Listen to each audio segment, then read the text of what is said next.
Well, we are here for session 3. That's right. And this week, we're going to be talking about practicing praise. And I just wanted to, for a moment, can I practice praise? You can. I love your shoes. Thank you. Shanti, did I do it right? You did so well. I'm so impressed. Tell us about this session. It actually is that we think a lot of things that are nice about the other person. We often don't think to say it. Yeah. Wow. And it makes a big difference once we actually get in that habit. So Wow. that's what we're going to be talking about. That's incredible. Let's jump into session 3.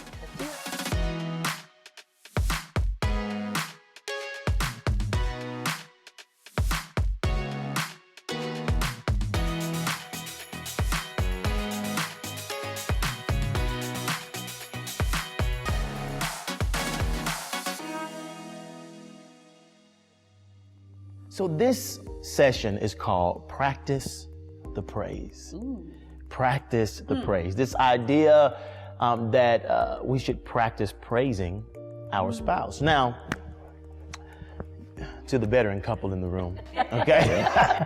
What happened when you pushed negativity out? What happened when you did that? Well, I'm by nature a fairly patient person. Yeah. But I found that things didn't bother me as much. Yeah. I found that, like, I have a really pet peeve. It's a ridiculous little pet peeve. I hate when she asks me to repeat myself. And so I'll repeat it in an exaggerated, I said, it's like, or I'll say it really loudly.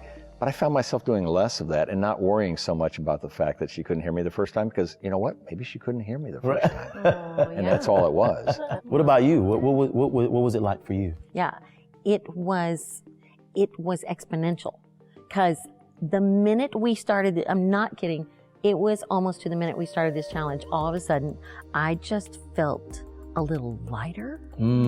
I felt like there was stuff I didn't have to carry anymore, and there was stuff that was ridiculous and just brush it off. There was a kind of a giddiness in the household, because I was probably not, he probably felt like he was out from under something. I felt like I was out from under something. Instead, I thought, oh, you just told me that I looked so good today. I totally fell for everything he had to say. It was sweet. Hi, everyone. So, how did it go since the last session? If you started the 30-Day Kindness Challenge, hopefully you've learned a lot in a pretty short period of time. You'll have seen in practice what we talked about last time, the ways you were negative and unkind before, almost certainly in ways you never intended to be, and also perhaps how you weren't as positive and affirming of your spouse as you thought you were. Most of us do want to be people of praise. God asks us to be that way, and most of us want to make others feel good about themselves, especially those that matter most to us, like our spouse. In this session, we'll be talking a bit about how to do that. And in some ways, of the 3 elements of kindness, practicing praise may, for many of us, be the easiest to implement. It doesn't really require an additional investment of time, and it doesn't usually require as much effort and self-discipline as it does when we're holding back some negative response that we're really wanting to give into. But what it almost certainly does require is some shifts in our thought patterns in order to shift our praise patterns. You see, with negativity, it's often a reflex for that to come out when we're irritated or tired or whatever, right? So we have to practice holding it back. We have to rein it in.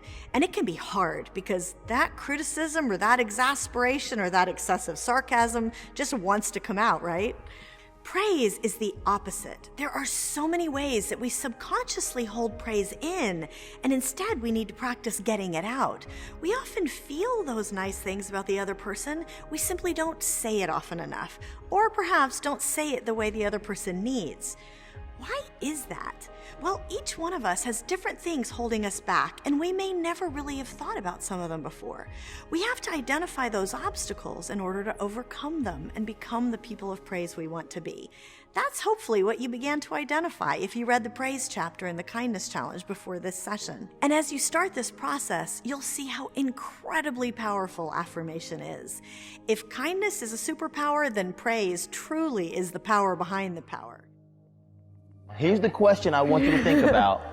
Do you ever think good things about your spouse that you don't share? I think we got to come at you guys first. Okay. So what we want to ask you to do is that good thing that you thought about, we want you to tell your spouse right now. Something I'm very grateful for is to have someone who is my partner in life that shows through action and not just words. Even though I think my love language is words of affirmation, and I didn't grow up with a father figure, so it's been amazing to have a husband that serves me, just does it without me having to ask anything like that has to do with our household or taking care of our pups or being good to my family and your own family. I know that God is real because you're in my life. Thanks, babe. That's very sweet. When things are going really tough, I look at you sometimes and I think to myself, like, I can't believe she's still here, sitting here next to me, usually after we get into a fight. And it's like really bad, you know? So those are the things that I keep to myself. Yeah. Thank you, guys. Okay. That was beautiful. So Okay. sweet. I'm so proud of y'all. I love how you not only laugh at my jokes, but that's probably because they're funny, right, Sam? But what I really like too is that as a sports fan, I don't have a son. I don't share that with anybody. My daughter hates sports. Calls it sportsing. But I watch the end of an exciting game, and I'll come in and tell you about it, and you're all ears. And you couldn't care less about how the Falcons pulled it out at the last second, or how, but I go through great detail, and you will enjoy listening to me talk about it. And I think that's amazing. I mean, there's so many other things. I mean, I could say others, but that's one that pops into my mind. I am beyond thrilled because lately I've called you the bridge because you so want to be the man that God created you to be, and you are transparent and you pursue it and you are teachable. But not only that, you are learning to love everybody around you, our neighbors' kids, guys who really need to know how they're going to stay in their marriage. And you're the guy. And it fills me with such admiration. It makes me very proud of you, but it also makes me feel so blessed because I get to watch it. And I love what you're doing these days. It's awesome. Thanks. I think that was the most beautiful thing I've ever seen. All right, it's your turn.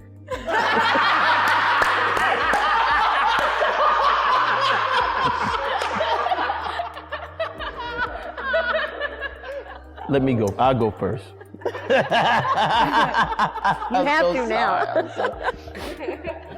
now. I think that some people, because we were on the Married People podcast, some people have heard your story, and you went through a hard situation before. I through that situation, I got to become a bonus dad, right? And I inherited a daughter, and so I'm excited about that because she's wild and crazy like you. Right. But I think one of the things that I really appreciate that I guess we don't talk about much is I remember what you were like when we met, how dark the situation was in terms of where you were. I think the thing that I appreciate, maybe not the most, but almost the most, is that you got back up. And at every turn, you have fought your way back to health. You fought your way back to destiny. You fought your way back to purpose. And I think that strength gives me strength because it reminds me if she can get back up, it doesn't matter what I go through or what we go through, I can get back up too. That God's real, He's faithful. I appreciate your resilience and your commitment to not letting life destroy what God has put on the inside.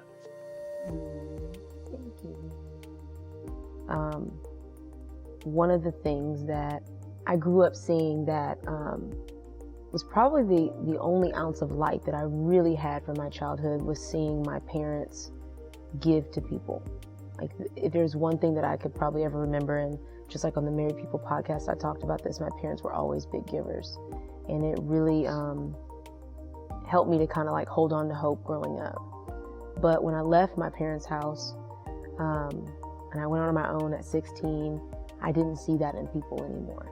I didn't see people that gave without expectation, and I wasn't in relationships with people that gave without expectations, and until I met you. So that's one of the things that I really appreciate, is that you give so freely. And I know that it's because you lean on the strength of God to be that for you. And that is just something that I just admire so much. And it inspires me to keep giving.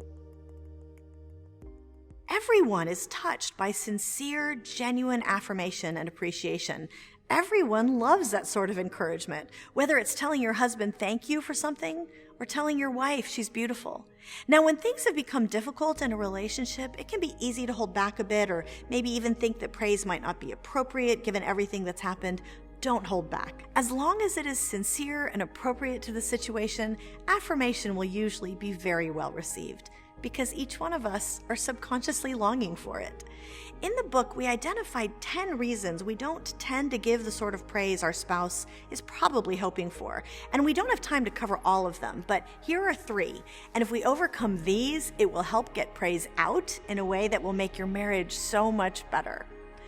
One of the most common reasons that we don't praise is that we look at something someone did and say, but that's just what they're supposed to do. We think, but it's my husband's turn to do the dishes. Why should I thank him for that?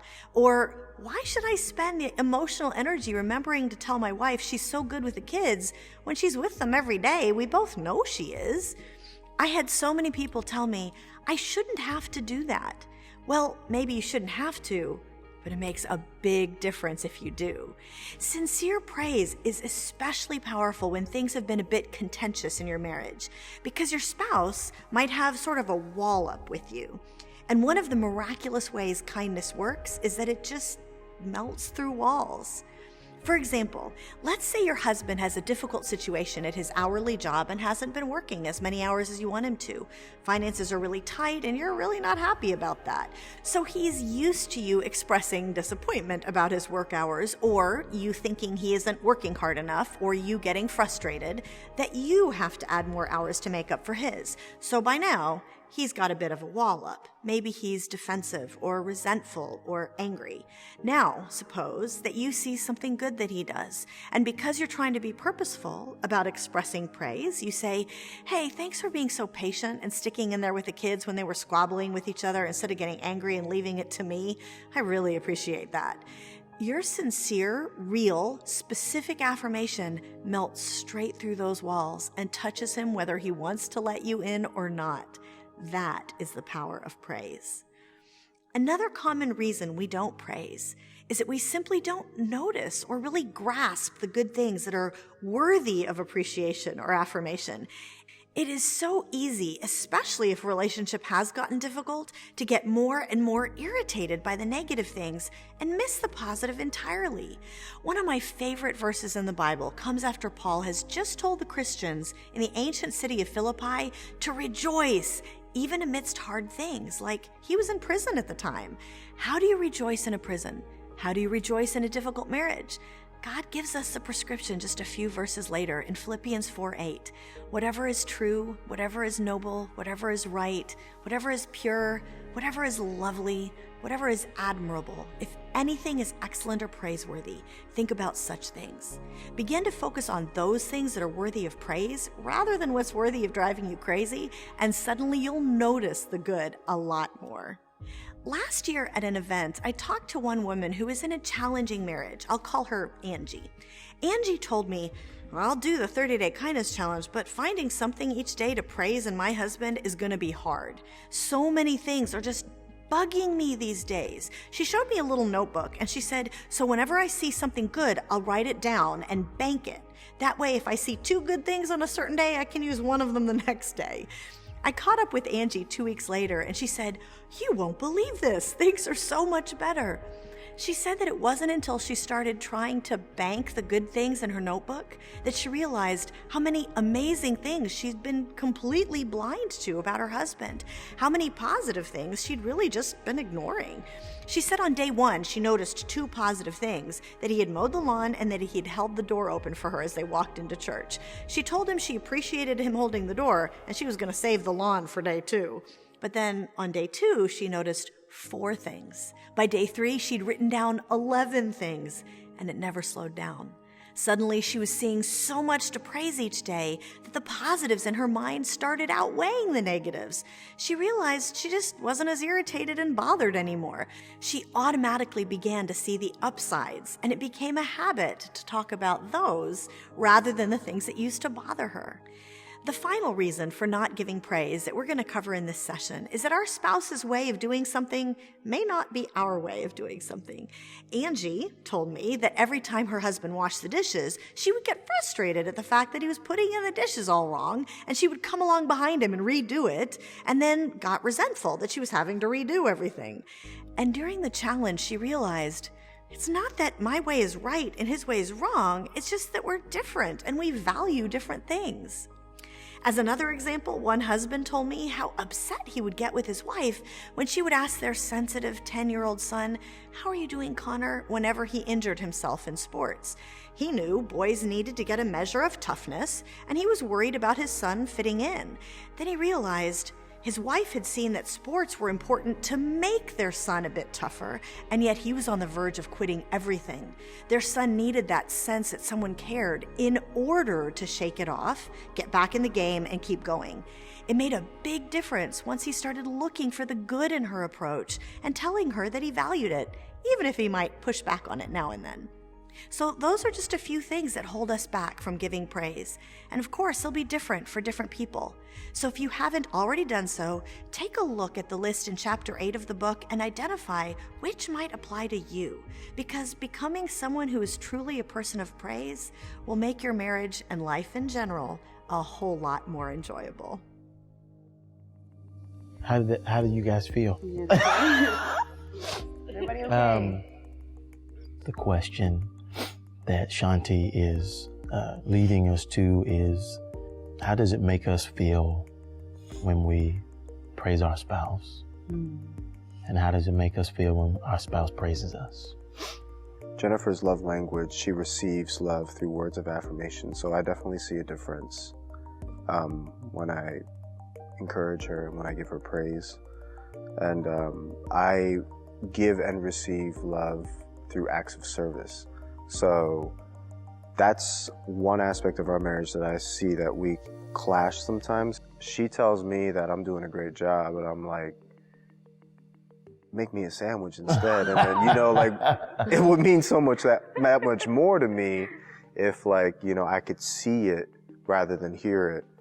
But I would do the most. I would clean the house up, do the laundry, I could mow the grass, give the dogs a bath, and then when she comes home, she could see that. She'll be like, that's great, but I can tell that she really receives it when I say the words to her and I look her in the eye and I let her know that she's doing a great job.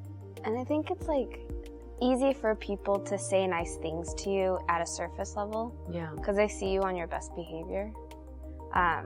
But when it comes to knowing somebody and living with them every day, seeing them at their lowest and their highest, you can genuinely tell them something that has experience with it, just because you've been living your daily life together. And for you to take a moment to actually acknowledge them for something that they did or who they are, it just comes from a different and special place. Yeah.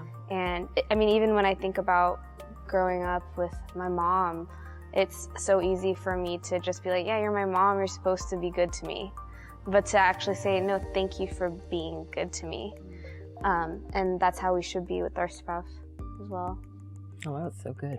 What about you guys? How does it make you feel when you hear each other say those things makes me want to do it more, you know, to keep doing it, knowing that it's not going unrecognized. Not that that's why we do it, but it's nice to have that that encouragement, you know, to keep going. I just feel so loved. I feel it's romantic. It is. Yeah. It just makes me fall in love all over again, all over again, all over again, which has to happen. It has to, but it's an elliptical thing, so it's deeper each time, which is really cool. Which makes me wonder why we don't do it more often. Why don't I? You know, and I often don't. Come on, guys. Come on. Can we pound it out again? We just, I'm just loving that. we almost didn't make it through that one, y'all. We almost. We're